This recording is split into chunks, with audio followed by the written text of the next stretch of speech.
और जय भीम नमो बुद्धाय दोस्तों, मैं पुनीत गौतम और समीक्षा संवाद टीवी देखना शुरू कर चुके हो। आज गोरखपुर में हूँ, उत्तर प्रदेश में। और गोरखपुर में एक ऐतिहासिक राष्ट्रीय बौद्ध महासम्मेलन का आयोजन हो रहा है भंते सुमित जी के नेतृत्व में। और भी तमाम बहुजन पुरुषों से मतलब महापुरुषों से के विचारों से यहाँ पर अवगत कराया जाएगा।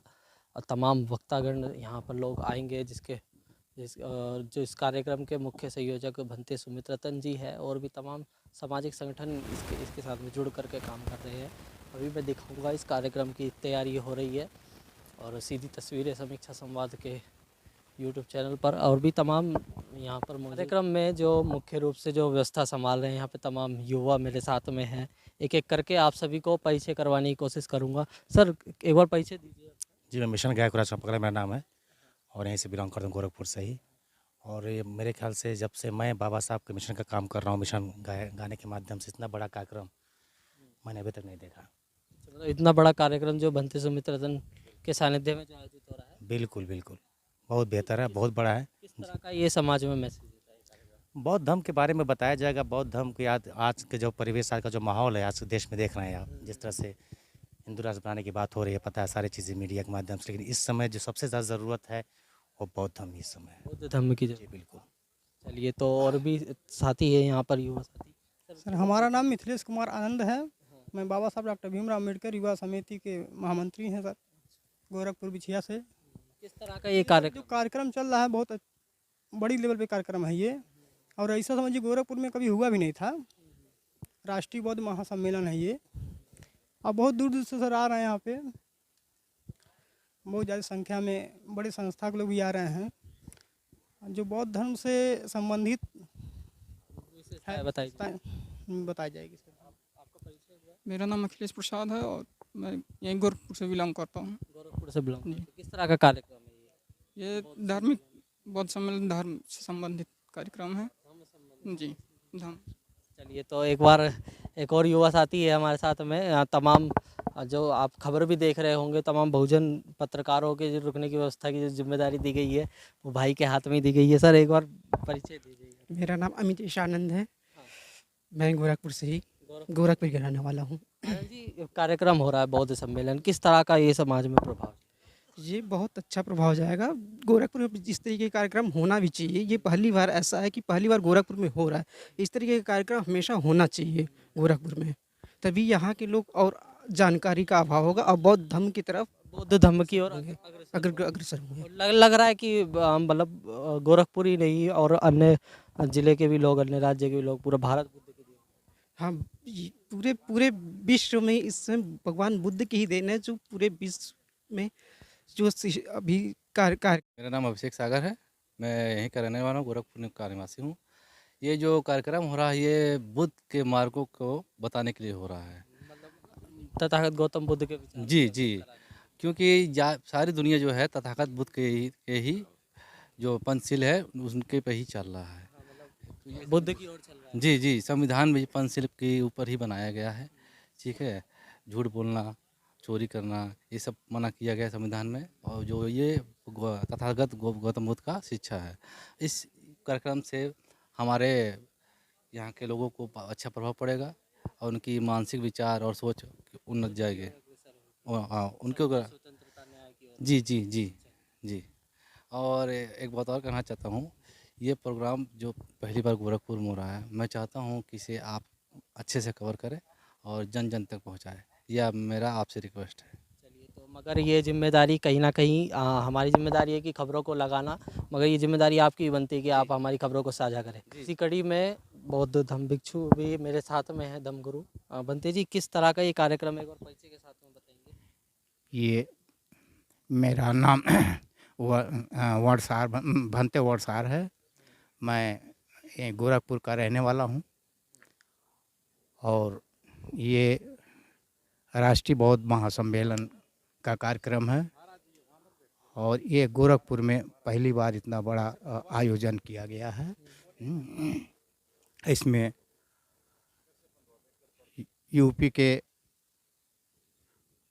बहुत से ज़िलों से लोग यहाँ इस समारोह में सम्मिलित होने के लिए आ रहे हैं और यह बौद्ध महासम्मेलन विश्व में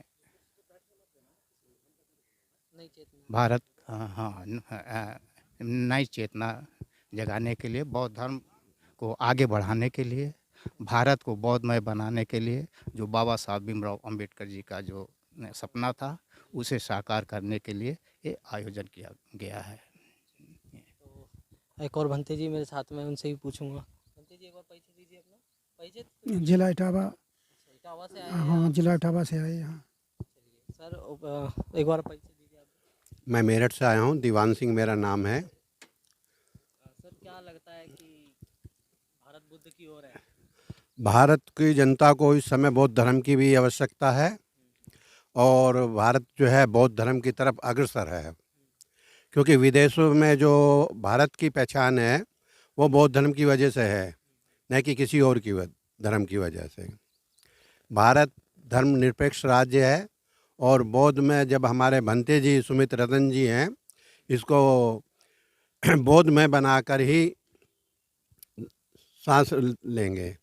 पहले उन्होंने दिल्ली में किया था, दिल्ली के बाद में लखनऊ में, लखनऊ से फिर 4 मार्च में मेरठ में किया था और मेरठ से अब 5 जून को, आज 4 जून को गोरखपुर में हो रहे हैं। इसके बाद में कहाँ पे रणनीति तैयार की है? अभी आपको इसके बारे में भंते जी बताएंगे आगे क्या रणनीति है।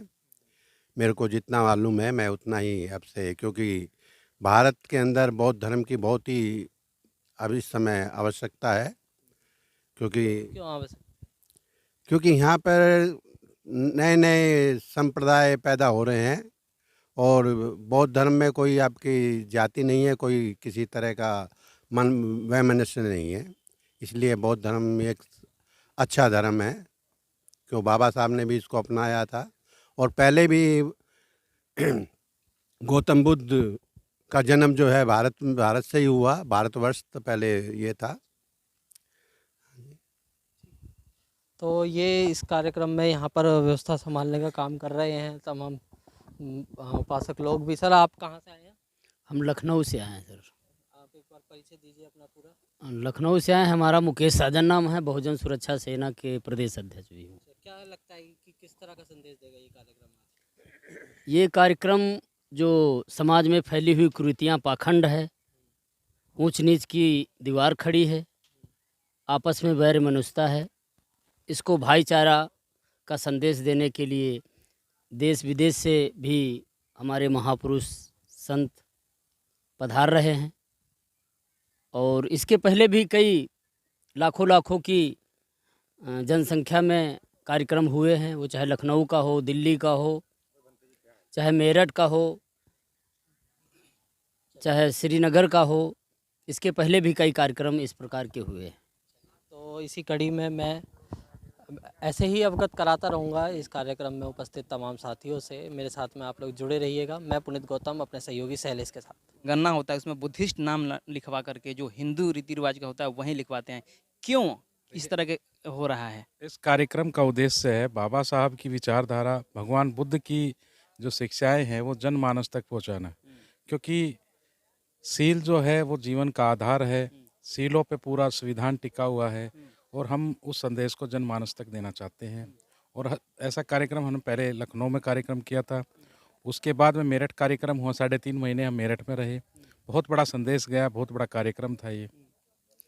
इसमें सर मेरा सवाल ये है कि आप लोग चाहते हैं कि इस देश को बौद्धमय बनाया जाए, बुद्धिस्ट लोग हों, लेकिन जनगणना में लोग हिंदू ही लिखवा रहे हैं। तो क्या आप लोग को लग रहा है कि हम प्रोग्राम करा रहे हैं, इसके इफेक्ट जो है लोगों पर पड़ रहा है कि नहीं पड़ रहा है? देखिए, मैं आपको एक छोटी सी बात बताना चाहूँगा। अगर किसी की बाइक के पीछे धम्मचक्र है तो लोग उसको कहेंगे कि ये लड़का बुद्धिस्ट है, कहेंगे नहीं कहेंगे? यदि किसी की कार में अगर धम्मचक्र लगा हुआ है तो कहेंगे पूरा परिवार जो है ये बुद्धिस्ट है, कहेंगे ना? ऐसा ही किसी के घर पे अगर पंचशील का झंडा है, अगर धम्मचक्र लगा हुआ है तो वो कहेंगे कि पूरा परिवार बुद्धिज्म है, बुद्धिस्ट है। और जो भारत का जो झंडा है, उस झंडे में जो अशोक चक्र है, तो अशोक चक्र भी बौद्ध धर्म की पहचान है। आप लोग हमेशा कहते हैं कि हम लोग माइनॉरिटी में हैं, मेजोरिटी में हम लोग का आना है, लेकिन जो जनगणना होता है वास्तविक रूप से तो आपको आंकड़ा प्रदर्शित करना ही पड़ेगा ना? जी जी जी, आंकड़ा प्रदर्शित करना पड़ेगा और उनको अपना लिखवाना भी पड़ेगा, सरकारी डॉक्यूमेंट के ज़रिए आना भी पड़ेगा। दूसरा सवाल मेरा ये है कि जो जितने भी एससी एसटी हैं अधिकतर जो बुद्धिस्ट को अपनाए हुए हैं, लेकिन जो अपना जो जब उनके शमशान घाट होता है, उनका अपना शमशान घाट नहीं होता है, जलाने के लिए दूसरों के खेतों में जाते हैं, तो उन लोगों का बहुत सारे जो है वो परेशानियों का सामना करना पड़ता है, उनको मारपीट का भी सामना करना पड़ता है। तो क्यों आप लोग जो अपना एक बुद्धिस्ट का जिस तरह से हिंदू का अपना जलाने के लिए घाट होता है, मुस्लिम को दफनाने